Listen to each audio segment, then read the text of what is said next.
Спасибо большое. Меня зовут Александр Змеул. Я куратор архитектурного форума. Архитектурный форум проходит в соседнем павильоне, и многие спикеры нашего форума здесь дают неформальное интервью. Я приглашаю прежде всего на архитектурный форум. Программу вы можете посмотреть. У нас сегодня 5 сессий. И в отличие от интервью, архитектурный форум будет с переводом, с синхронным переводом. Сейчас идет сессия, посвященная глобальному жилью и трендам. И следующая сессия буквально через час, в которой Маркус участвует, архитектура, меняющая стандарты. И Маркус Аппенцеллер – замечательный архитектор, компания MLA Plus из Нидерландов, имеющая практику по всему миру, в том числе и в России. I will not translate to you this introduction. I guess you understand. I got it. Marcus, first, thank you that you take part in the MosBuild, and thank you for interview. And I know that you are not first time in Moscow because you have practiced here some projects. And this year we focused on housing. It's our main topic, housing. And could you share your experience? Could you explain what is the difference between projects here in Russia and in other countries? What is the main difference for you? Thank you very much for having me. First offhand. Difference in housing. We can talk a long time about this. One thing which I always find interesting is that we work in many different countries, and in every country actually housing is something different, and the traditions are very different. So it starts with what people think sort of adequate housing is. It goes across the layouts of buildings and apartments, and it ends up in building practice, in materials people prefer, and in the general kind of setup they want to live in. So there's really big differences. On top of that, of course, you have also scale differences. Moscow is a whole different cup of tea than a relatively small city like Amsterdam, which is kind of only 1/20th of the size of Moscow. So there are also things which come from the city itself, but ultimately housing is something you have to do sort of locally, or at least within a culture and a country. Okay, thank you. And we every day we hear and we talk about globalization. And do you think that housing tend to follow the idea of globalization, or every market is so specific that we couldn't speak about globalization in housing, in standards of housing? There are certain things which kind of come back. One is that wherever we work, we see more and more certain trends in the way housing is brought to the buyers, to the renters. So the sort of marketing narrative, what's kind of provided as part of the package.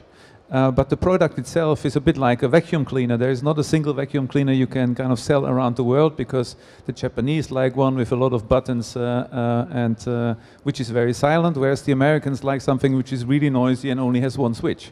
And I think the same is true for housing. So in Russia there is sort of a tradition to have apartment layouts which are kind of more sort of divided in rooms, whereas in Western Europe it's a lot more about sort of open plan, kitchen, living room together. And of course this has an impact on what the product looks like and what you can actually sell in a market. That said, of course, the image of one part of the earth actually also has impact on the other. So when we work in China, we also clearly see that there is European models of living are kind of more and more appreciated. So they kind of infuse each other and kind of lead actually to new products which we're developing. Okay, thank you. And we're in Russia, and our society, architectural society, we're proud about Russian avant-garde of 1920s. And could you think that ideas of this period we could use now? Some ideas could we use? Totally. I mean, the Russian avant-garde has actually developed this idea of sort of co-living or shared living in a very early stage. They didn't call it like that. And of course, the ideological underlay was a completely different one than what we're talking about now. But for example, we've just delivered a project in Shenzhen in the south of China, which is really about these micro-living units. And then we're talking 5,000 of these units, which are really small, so they're 18 square meters with kitchen and bathroom. But you actually have a lot of things to share, restaurants, supermarkets, and with this critical mass of people, so they assume there would be around 7,000 people living, actually all these things become viable. So these ideas come back, but with, I think, new technologies, a new way of thinking, and also in a way moving a bit away from sort of owning things rather than subscribing to services. You know, I see these repercussions of the Russian avant-garde really coming back, independent from an architectural style. Okay, thank you. And you told about share living.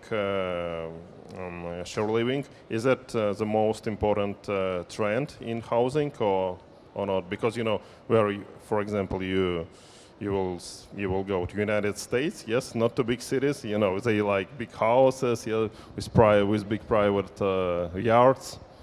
So, what is the most important trend in housing now?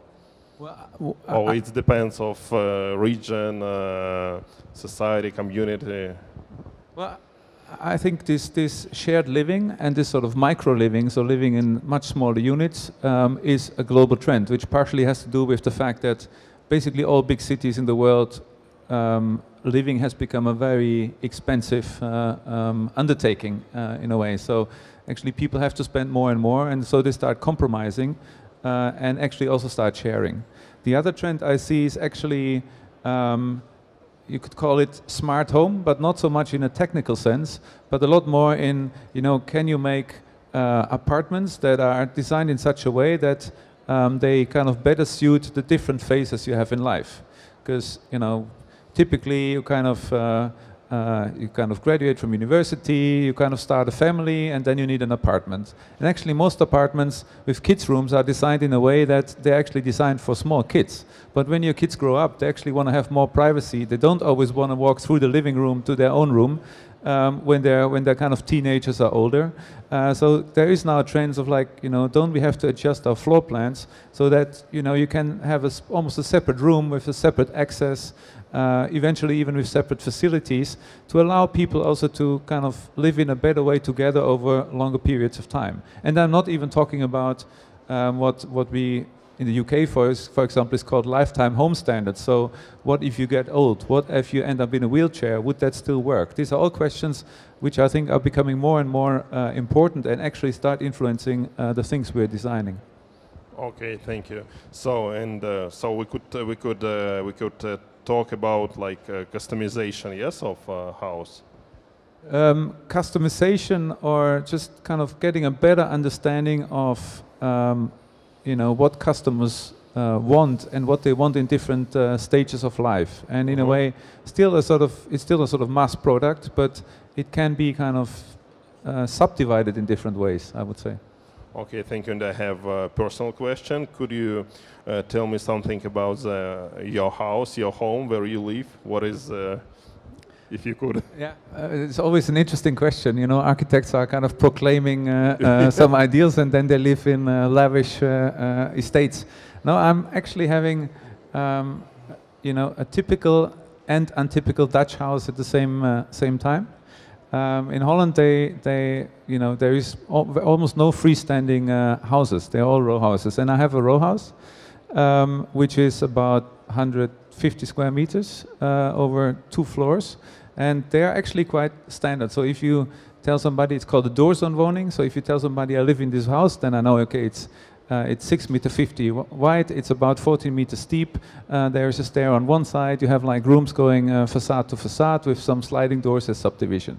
So that's actually the house I also have alone. It's basically the house at the end of the row. So we're actually having, instead of 2 facades, we're actually having 3 facades, which actually makes the layout a bit more sort of open and well, there's even more light than you usually have. Thank you. And did you take part in design your house? No, it's actually from the 1950s. Okay. So we kind of refurbished that and we changed some things, but the basic structure is still from then. Okay, thank you for interview, and thank you, Маркус. И мы ждем вас на архитектурном форуме в павильоне 2 в зале 7. Спасибо большое. Thank you very much.